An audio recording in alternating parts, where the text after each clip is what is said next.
nakakaalis na yung message na si Mac kung asan na kami. Car seat ko lang si Mishi ay. Yay! Yay! Car ride with mommy, not with daddy. Yes, do you want dalawa pa lang yun. Hello! Ilalagay ko na yung pinky dyan. Ipapamigay ko na yung pinky. Ayaw? Hey everyone! Welcome back to another vlog!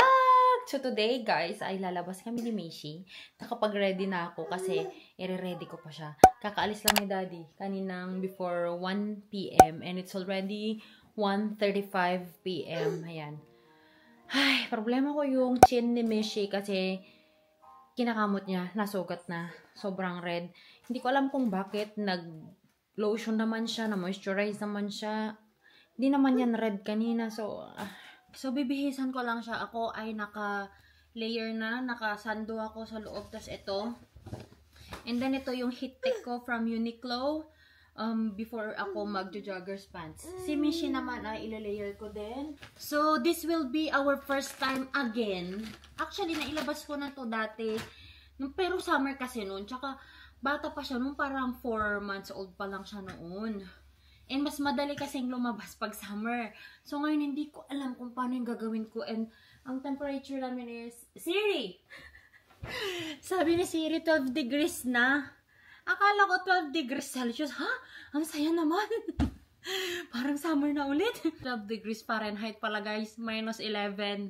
Magle-layers siya ngayon. Oops! Anak ko, wait! No. Lalagyan ko siya nito. Yung long sleeve niya. Na medyo manipis lang. And then yung tights. And then yung parang dress niya. And then pants. Tapos ito. Mag-snowsuit sana siya. Kasi inisip ko kasi, alangan naman every pasok namin sa building, tatanggalin ko yung snowsuit niya. Kasi syempre sobrang init nun. So, ito na lang yung naisip ko. Ito na lang yung mga onesies niya na makapal din, na warm. Para kahit pagpasok namin ng building, hindi ko tanggalin. Kahit yung kumot lang yung tanggalin ko, siguro okay na. At saka, kung kailangan ko mang tanggalin, mas madali kong tanggalin ito. Yung snowsuit niya kasi medyo maliit na ata sa kanya. So, lumabas kasi sila ng daddy niya noong isang araw. So, nag-shopping sila ng shoes. May Hey Dudes siya. So, this is the Lil Dude. Siya daw namili nito, sabi ng daddy niya. Ay, Zeus! Nag-shopping kayo? Ha? Hindi talaga maganda pag magkasama kayo ng daddy mo. Ang dami mong biniling sapatos, akala mo naman, hindi mo malalakihan agad yung mga yon. Ay, guys, the struggle is real. Anong oras na? Alas 2 na, hindi pa rin kami nakakaalis. Nag-message na si Mac kung asan na kami. Andito pa rin kami sa bahay. Nagmaktol yung isa, nawawala ang kanyang binky. Buti na lang may mga extra na binky na ano. Lahat yung mga favorite na binky niya, wala na. Hindi ko mahanap eh. Kasi kaninang nagbibihis na dyan lang naman. Ay, siksik naman na ata kung saan-saan. Wala pa yung relo ko. Ano ba yan? Hindi ko mahanap. It says parang nasa sasakyan ko. So, we'll see. Kailangan ko nang paandarin yung sasakyan para uminit na. Sabi ni Mac, naka full blast daw yun ng heater. Saan ba yun? Pwede ba't pa to? Remote ko sa cellphone. No! Ay, pwede pa! Okay. Still have. Ay, sige, dalhin natin yan. Baby mamam mo. And dalhin ko rin tong si Giraffe. Extra na binky niya. Nahanap ko na yung binky niya na isa. Ay, naku naman. Let's go, Mishi! Uy, wala ka pang bini, anak. Ang daming pinadala ng lala niya. Si mother-in-law ko na mga bini ni Mishi. Kaso, hindi kaya yung lamig. Siguro pag fall, pwede na yun. Or pag spring. Dito kasi, kailangan mo talaga yung ganito. Tapos may lining sa lamig. Yay! Hindi match. Pink, tapos may pagka-brown. Hindi nawawala yung bear na ano mo ah. Nasaan kaya yung bear na nabini mo? It's okay. Si daddy mo nga, blue yung medyas mo, pink yung sapatos mo, black yung damit mo. Ayan guys, andito na kami sa sasakyan. Car seat ko lang si Mishi. Ay, hindi na ko. Yay! Yay! Car ride with mommy, not with daddy. Mishi bang, bang, bang. Mishi bang. Mishi bang. Ay, Jesus. Bingi. Uy, hindi na magbibingki naman ikaw, diba? Yeah. Ay, sus. Hoy, lumaban si Papa, matapang. Ay, Ayun, no? Ayun. Ay, naku, shoot, naiwan si Miss Rachel.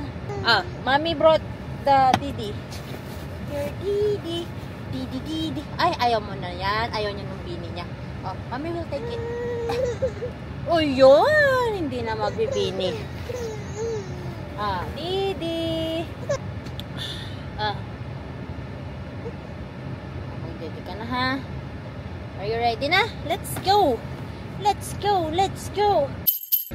Hey guys, so nandito na kami sa Hobby Lobby and si Mishi ay nakatulog na. Yung drive namin is just 8 minutes drive.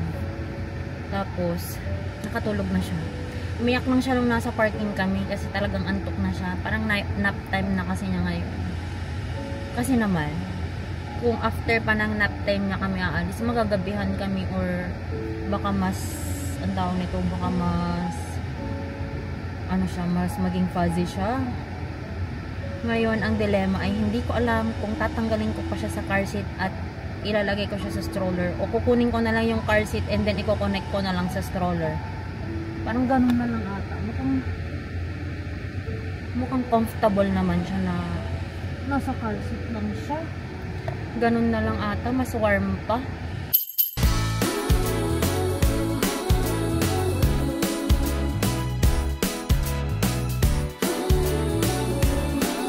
Mishi, wag magkakamot anak.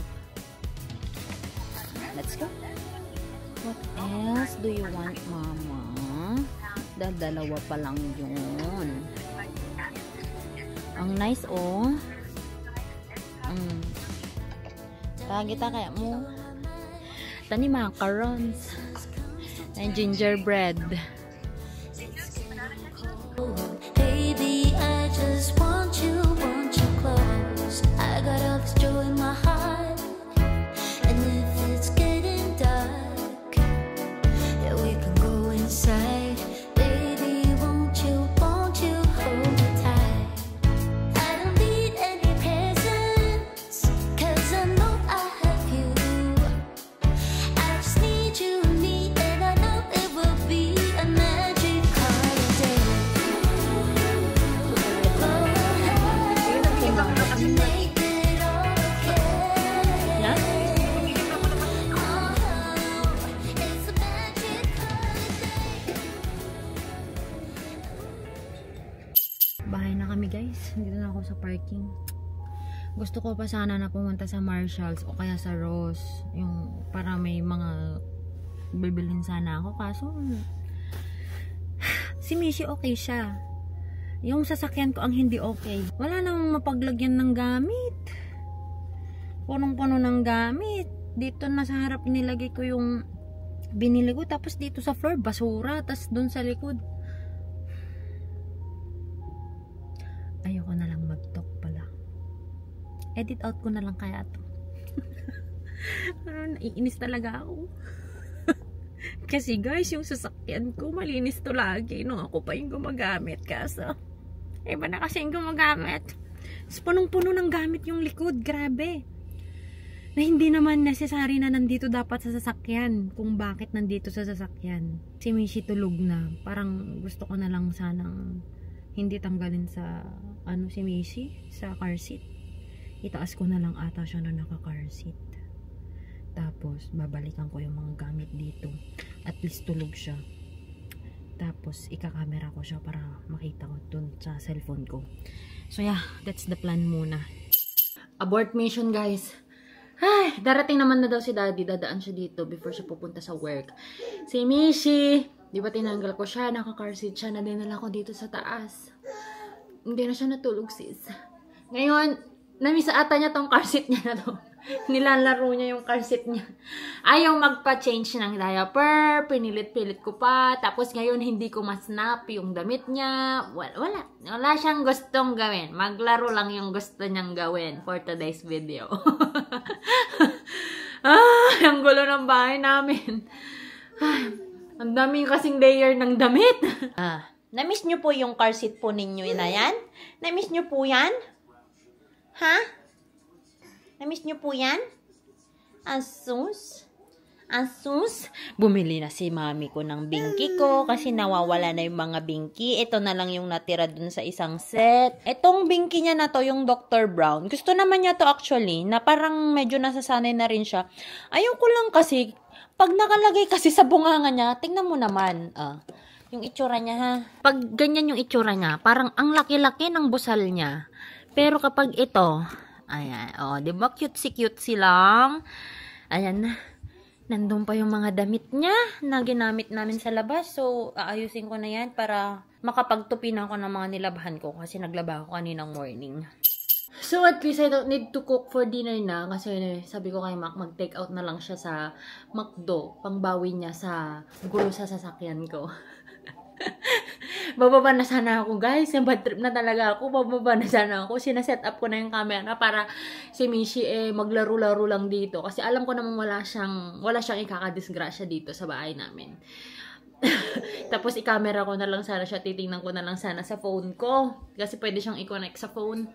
Tumawag si daddy. Sabi niya, natapos na yung training ko. Sabi ko, nakakainis ka! Sabi ko. Yung sasakyan. Binamo ko ng McDo para bumawi ka. Lilinisin ko na sana talaga, guys. Kaya sabi ko sa kanya, dalhin na lang niya yung mga binili ko pataas na lang. Di ba, off naman niya bukas, so makakapag-shopping kami bukas. Hindi pa kasi kompleto yung mga gifts namin.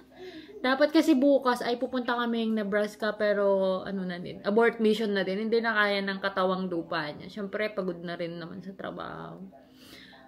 Kaya sabi ko bukas, magpahinga lang siya. And then, paghapon na lang, mga ganitong oras, ay, tsaka na lang kami lumabas. Anong ginawa mo, ha? Kaya mo na tumbahin yan. Curious na curious siya kung paano ayusin ito. Hay, anong ginagawa ninyo? Ha? Ano pong ginagawa ninyo? Tulungan mo naman si mami na mag-ayos, anak ko. Gulo ng bahay natin. Stress na si mami. Papakita ko lang yung mga nabili namin kanina sa Hobby Lobby. Pasensya na po kayo. Ang aking banining ay walang pantalon. Ayaw niya magpapantalon. Kaya hayaan na natin. Winter baby kasi. What? You wanna join the vlog? You wanna join the vlog? Kiss mommy? Mga pabili to actually ni mama ko. Hindi ko ata nasabi. So, this one is the nativity set. 99.99 yung original price niya. Pero dahil lahat ng pangpasko is 50% off, ay 50% off din siya. Ano? Totoo kaya? Yeah, naging 49.99 na lang siya. Next here is this candy cane. So, gusto niya talaga yung mga ganito. Ay, hindi ko nababilhan ng ng sabitan. I'm sorry, mother. So, para siyang ganyan. May mga sequins ba tawag dyan? Ganun. Meron siyang, ilang piraso ba to? This is 3, 6. And then next here, ito naman akin ito. Wired edge ribbon siya. Para sa, wired edge ribbon pala to. Para sana to sa sa i-gift wrap ko mamaya na yung mga ipapadala ko sa dating workplace ko. Yan. Ito naman para, ayaw na pong ibigay kasi ito ay bingki niya, guys. Kasi nga nawawala lahat ng bingki niya. Para na kaming ewan kanina naghahanap ng bingki niya. Kaya hindi ako makaalis kanina kasi nawawala yung bingki niya kung saan-saan niya siniksik. Buti na lang yung ibang bingki niya ay gusto niya. Pero nahanap ko lang din yung isa. Pero yung ibang style, wala na. Wala na talaga. Hindi ko alam kung nasaan. So, at least may nabili ako na 3 ulit. Napakakulit! And then this one, so parang $2.99 ito. So, 50% off pa. Parang 1 point something na lang. Dalawa yan. Mga pang filler, lalagay dito. Gusto niya daw kasi itong ganito, yung parang candy cane ko. Actually, binilhan ko si mama ko ng ganyan. Yung ganito. Pakita ko na lang. Nandun pa kasi sa sasakyan. So, bumili din ako ng ganito niya, candy cane na Christmas tree filler. Tapos yung isa, ganito din kalaki, pero ano naman siya, peppermint candy, yung bilog naman. Then, uy, ala, naku, wag, kasi babasagin yan. Baka mabasag, wag po And then ito naman, mura lang din to, pang filler din. Kasi ayoko na puro candy cane na lang. $3.99 yung price niya. Dalawa din. Yan. So, bala na kayo mag-compute kung magkano 50% off. Tapos, bumili ako ng ganito. Bin lang siya. $1.79 lang siya. Para lang may basurahan ako kapag nagluluto ako. Para hindi ako pabalik-balik dun sa malaking basurahan namin. Para dun lang siya sa counter. Pag nagbabalat ako ng sibuyas, ng mga gulay, patatas, ganun. Ilalagay ko lang dun. Hindi ako pabalik-balik na magbabasura. Noon nasa Aywa kasi kami, tinatapon ko lahat yun sa sink. Kasi yung mga pinagbalatan ng patatas, ng carrots, ganun, tinatapon ko lang lahat dun sa sink. Kasi meron kaming, ano na ang tawag dun? Garbage. Meron kasi kaming garbage disposal doon. So, kiklik mo lang, mag-grind niya yun, tapos pa-flush na niya doon. But now, wala kaming ganun dito. So, kailangan ko ng basurahan doon sa counter. Ako ay magbabalot na ng gift. Ito pa yung mga pinangbabalot ko last year na hindi ko pa nagamit lahat. Sabi ko, ay, busy siya. So, makakapagbalot na ako. Ayun, pala nung nakita niyang nag-on yung camera, gusto na namin pumunta. So, nahanap ko na yung mga ribbons ko na pwedeng pang gift. So, gamitin ko na lang tong red. Gusto ko sana green, kaya ako bumili ng green. Kaso, wired pala yun, green. So, ito na lang. At least meron pang ano. Kapag mapunta kayo na Dollar General, mga ganyan, mura lang ito mga to, guys. Bukas na lang ata ako magbalot, guys. Pag andito na si Daddy. Pinky yan! No! Oh no! Oh no! Oh no! Oh no! Oh no! Oh no! Oh no! Oh no! Oh no! Oh no! Oh no! Uy, ala, parang na-deja vu. Parang nangyari na to dati. Ala, napanaginipan ko na to dati. Hoy, napanaginipan ko na to dati, Mishi Bing. Wait lang, ha? Ay, lalagay din natin yung pinky mo. Hala, ilalagay ko na yung pinky dyan. Ipapamigay ko na yung pinky. Ayaw? Wait lang po. Wait. Up! Oh my gosh! Ang hirap namang magbalot na may bulinggit. No wonder si mama ko nung bata kami, hindi ko nakita na nagbalot. Lagi siyang nagbabalot pag nakatulog na kami. Wait lang po. Ay nako. Antayin mo na magpasko. Madami kang bubuksan. Madami kang bubuksan. Akala ko hindi na itaas niya itong mga to. Nandito pala to. Ang haba. Kasya ba to sa luggage? Sakto dun sa malaki namin na luggage. Pero dito sa maliit, mukhang delikado po. Nabalot ko na rin, guys. Hindi ko nalagyan ng ribbon kasi nga, ipapadala lang din naman pala mapipitik. So, lalagyan ko na lang nung letter namin. Ang gulo ng bahay namin. Mag-aayos muna ako bago ako mag-edit para hindi cluttered ang mind. At saka yung car seat ni Mishi, ikakadisgrasya na niya to. Kasi pinupuntahan niya yung car seat niya. Nagsisisaw siya. So, ipapataob ko na lang siya dito sa malapit sa door or somewhere here. At least Kaso kasi, pag dito ko lang idadalhin yan. Alam niya kung paano ganun ulit. So, doon ko na lang dalhin sa kwarto niya para at least nakalak na. Let me give you a Christmas, a moment we'll fill with love and joy. So beautiful, kissing on a mistletoe, baby, with you. I don't need any presents as long as I spend